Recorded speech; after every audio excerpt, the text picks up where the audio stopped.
So I'm in our office right now. We're in downtown Toronto, and this is where we serve a lot of clients from all around the world. And when we started 10 years ago, I was actually living in Nova Scotia, helping people from around the world fix their online reputations.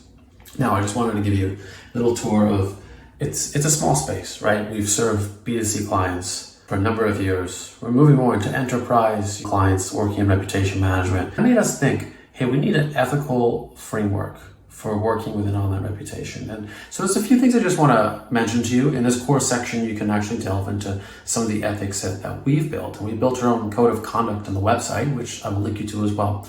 But it's totally okay to create positive content about yourself. As long as you're not fudging reviews, creating fake content, you're creating honest things about yourself, you're publishing as a guest post, it's totally fine. And so I would stick to a few things. One, transparent. Be honest and be truthful. Show the world who you really are.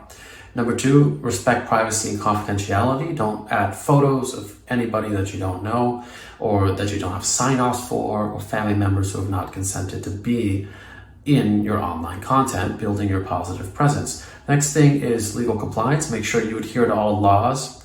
Avoid any black hat tactics. What that means is trying to penalize other websites or buying 1,000 backlinks. Just create organic content. And also address important issues. Talk about some of your struggle in this content and just be honest and accountable. Own everything you publish. Know once you publish it, depending on the publisher, you might not be able to take it down. So I want you to actually read this section on ethical compliance.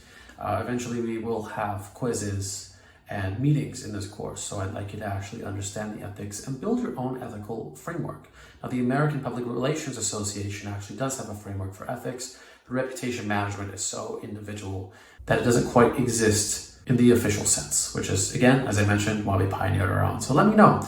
Leave me some comments, go to the discussion tab, and add some principles that you think we should integrate, and we'll even include them maybe. So hope this helped. Hope you enjoyed the course. In the next section, I'll give you some downloadable resources that will help you, and then we'll apply what we've learned. Let's go.